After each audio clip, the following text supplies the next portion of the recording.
बिस्मिल्लाहिर्रहमानिर्रहीम। अस्सलाम वालेकुम। आज मैं बना रही हूँ चिकन के शामी कबाब। ये तरकीब जो है ये मेरी माँ की रेसिपी है और ये बहुत मज़ेदार और अच्छी है। जब आप इसे बनाएंगे तो आपको ज़रूर मज़ा आएगा। 1.5 किलो मैंने चिकन लिया है जो बोनलेस नहीं है, इसमें थोड़ी हड्डी लगी हुई है। जब ये हड्डी के साथ पकता है तो गोश्त में बहुत अच्छा जायका आता है। 3 पाव चने की दाल ली है जिसे मैंने भिगो के रख दिया था ताकि ये फूल जाए। 4 अदद बड़े साइज़ की प्याज है, 2 अदद लहसुन की ये पूथियाँ हैं और 100 ग्राम अदरक का टुकड़ा है। ये साबित मिर्चें हैं, तकरीबन 40 अदद हैं ये साबित मिर्चें। एक प्याली आप समझ लें साबित सुर्ख मिर्च। ये सफ़ेद ज़ीरा है, 4 चाय के चम्मच हैं। 4 खाने के चम्मच ये साबित धनिया है, ये ज़रा ज़्यादा पड़ता है। ये लौंगे हैं, 2 खाने के चम्मच लौंगे हैं और 3 चम्मच जो है खाने के ये काली मिर्चें हैं। ये 7-8 बड़ी इलायची है। ये 5-6 दालचीनी के टुकड़े हैं। दालचीनी ज़रा ज़्यादा नहीं लेते इसलिए कि इसका ना टेस्ट बहुत तेज़ होता है, इसलिए इसको आप थोड़ा तादाद में कम लेते हैं। नमक है तकरीबन 4 खाने के चमचे, खाने के नहीं सॉरी 4 चाय के चम्मच, क्योंकि गोश्त और दाल में मिलके फिर ये नमक बिल्कुल पता नहीं चलता, इसलिए ये 4 चाय के चम्मच है। फिर आप टेस्ट देख लें, अगर आपको ज़्यादा लगे तो आप क्योंकि ज़्यादा हो जाए तो आप कम नहीं कर सकते, कम हो जाए तो आप ज़्यादा कर सकते हैं, इसलिए पहले थोड़ा ही डालना चाहिए। उसके बाद जब तैयार हो जाए तो फिर उसके बाद आप ये देखते हैं कि नमक अगर कम है तो आप उसकी नमक की क्वांटिटी बढ़ा देते हैं। मैंने चिकन को 6 गिलास पानी डाल के उबलने रख दिया है। जब तक इसका उबाला नहीं आएगा और मैं इसमें से फेना नहीं उतार लूँगी, इसमें कोई चीज़ नहीं डालनी, नहीं तो वो सारे कबाबों में बहुत अजीब सी स्मेल आ जाती है। और ज़रा इसे खुले बर्तन में बनाएं ताकि जो आराम से ये पके और इसका फेना वगैरह जो है ये आप आराम से उतार सकें।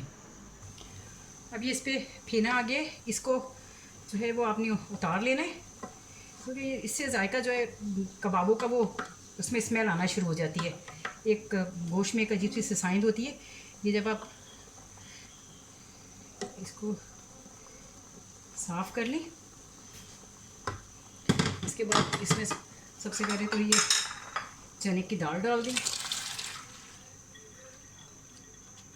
ये चने की दाल डाल दी।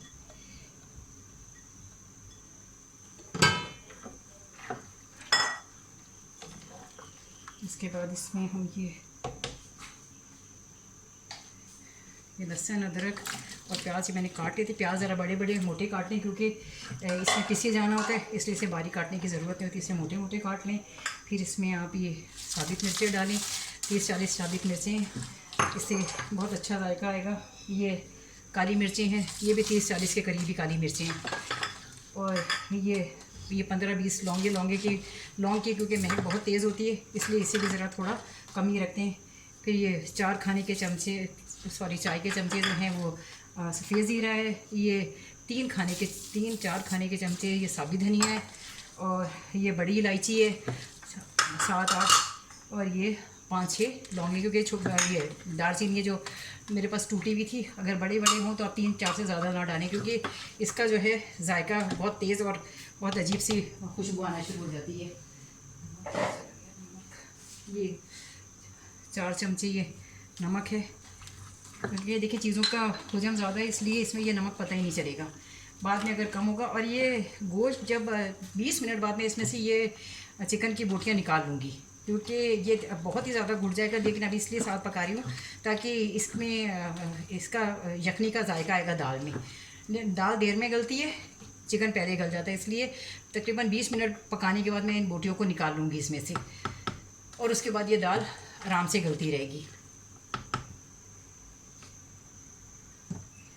अच्छी तरह चला के आप इसे आधा छुपा दें, क्योंकि इसमें अगर उबाल आएगा तो ये सारा बाहर गिर जाएगा। जब इसमें उबाल आ जाए उसके बाद आप इसे पूरा अच्छी तरह छुपा के तकरीबन 20 मिनट तक पकने के लिए छोड़ देंगे। आंच दरमियानी रखेंगे, बहुत तेज़ आंच रखने की ज़रूरत नहीं है। ये देखें ये अच्छी तरह उबलना शुरू हो गया है। मैं असल में प्रोफेशनल कुक नहीं हूँ, जो घर में पकाने वाली आम सी औरत हूँ, इससे जब मैं बता रही होती हूँ आपको तो मैं भूल जाती हूँ कुछ चीज़ें बताना। इसमें मैंने 6 गिलास पानी डाला है ये दाल को भी अच्छे से गला देगा। और चिकन तो वैसे मैं 20 मिनट बाद निकाल लूँगी। ये मैं इसे छुपा देती हूँ। ये तकरीबन 20 मिनट तक ये पकता रहेगा। उसके बाद मैं इसे उतार के मैं इसके चिकन निकाल लूँगी और दाल को गलने दूँगी। गोश्त तकरीबन इसमें गल चुका है। ये इसकी सारी बोटियाँ मैंने निकाल ली हैं इसमें से बाहर, दाल में से। फिर देखिए ये सारी बोटियाँ मैंने बाहर निकाल ली हैं। अगर ये ज़्यादा देर इसके साथ पकेगी दाल के तो बोटियों का बिल्कुल जायका ख़त्म हो जाएगा, क्योंकि चिकन जो है वो बिल्कुल टेस्टलेस हो जाता है। और इसको मैं बहुत हल्की आंच पे पकाऊंगी ताकि ये दाल बिल्कुल गल जाए। अक्सर लोग कहते हैं कि उनके कबाब जो हैं वो भुरभुरे हो जाते हैं या टूट जाते हैं। उसकी वजह ये होती है कि दाल में अगर ज़रा भी कनी रह जाए तो कबाब जो है वो अच्छे नहीं बनते, वो टूट जाते हैं हाथों में। इसलिए बिल्कुल अब आँच हल्की करके इसे बहुत देर तक, तकरीबन 15-20 मिनट या आधा घंटा इसको मैं हल्की आँच में पकने दूँगी, ताकि ये बिल्कुल दाल का जो इसमें एक ज़रा सा भी दाना ना रहे। बिल्कुल जब हाथ में उठाऊँ तो वो गल चुका हो। अगर लगे कि इसमें पानी कम है और दाल अभी गलने में थोड़ा वक्त है तो 1 गिलास पानी और डाल दें।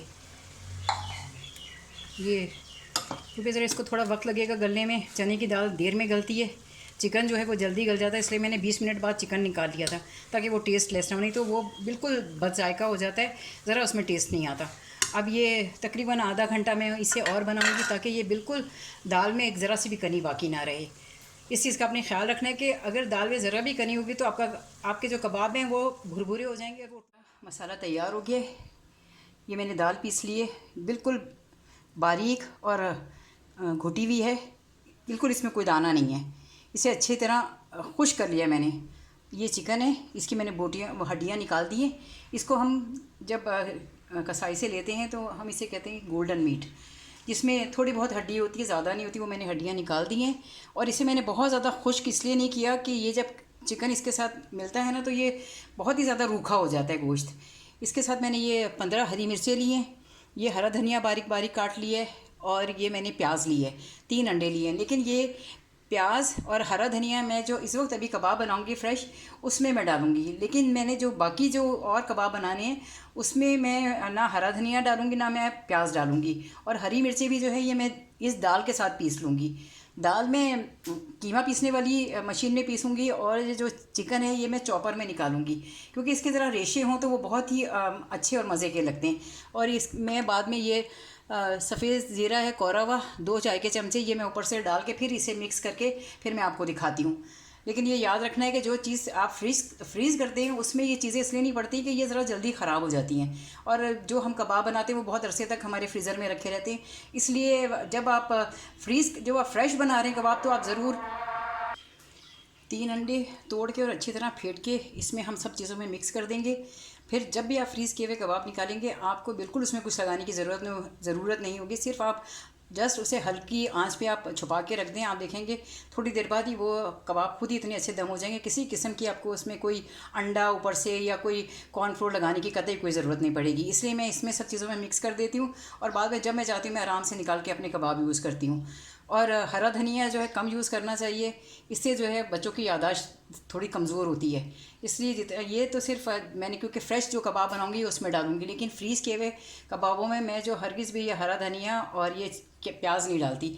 और हरी मिर्ची इसलिए ज़्यादा हैं कि जब कबाब आपके ये जो चिकन है ना वो बहुत टेस्टलेस होता है, इसमें इतना जायका नहीं होता। अगर आप इसमें ये हरी मिर्ची वगैरह की चीज़ें डालते हैं तो इससे बहुत मज़ेदार और चटपटे कबाब बनते हैं जो लोगों को बहुत पसंद आते हैं।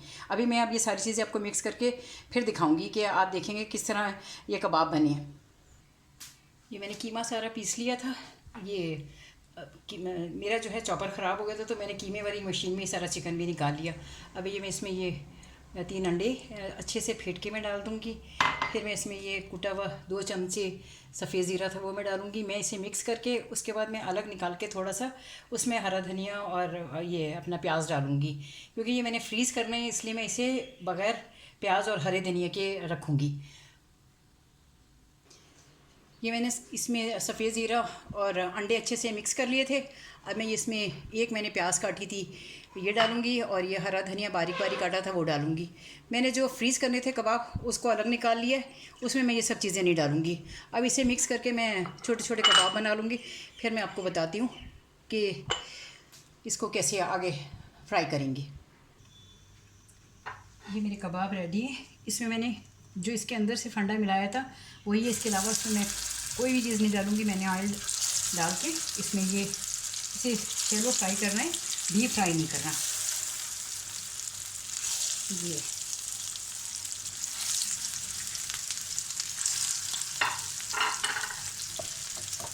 ये बगैर किसी ऊपर से अंडा लगाए बगैर ये इतने अच्छे कबाब तैयार होंगे और इसका जायका भी बहुत अच्छा और बहुत मज़े का होगा। इसे स्लो आंच पे फ्राई करना है ताकि इसके जो अंदर जो मैंने अंडा डाला है वो भी अच्छे से पक जाए। ये तेज़ आंच पे पकाएंगे तो जल्दी जल्दी बस ब्राउन हो जाएंगे, लेकिन अंदर से जो अंडा है वो कच्चा रहेगा। मैंने कबाबों को पलट दिए, माशाल्लाह इतने अच्छे ये ब्राउन हो गए। दूसरी साइड से जब पक जाएंगे तो मैंने उतार लूँगी, लेकिन मैंने इनकी आंच हल्की रखी है ताकि ये अंदर से भी जो है अच्छे तरीके से ब्राउन हो जाएं। ये मेरी माँ और मेरी नानी की रेसिपी है जो बहुत अच्छी कुकिंग करती थी और जिनका जायका आज तक मुझे किसी और खाने में अपने खाने में भी नहीं मिलता जो वो खाना मेरी माँ पकाती थी। इसलिए मैं ये चाहती हूँ कि ये रेसिपीज़ मेरे बच्चों तक पहुँची और उनको पता हो कि उनकी माँ कितना अच्छा खाना पकाती थी। शुक्र अल्हम्दुलिल्लाह मेरे बहुत मज़ेदार कबाब तैयार हो गए। और ये बहुत मुश्किल काम है क्योंकि इसमें बहुत देर लग जाती है बनाने में, लेकिन शुक्र अल्हम्दुलिल्लाह जब बनते हैं तो बहुत मज़े के और अच्छे बनते हैं।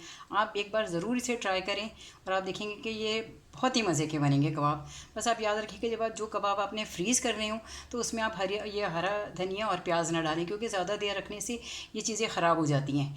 तो शुक्र अल्हम्दुलिल्लाह रब्बिल आलमीन, मेरा खाना तैयार हो गया, अल्हम्दुलिल्लाह रब्बिल आलमीन।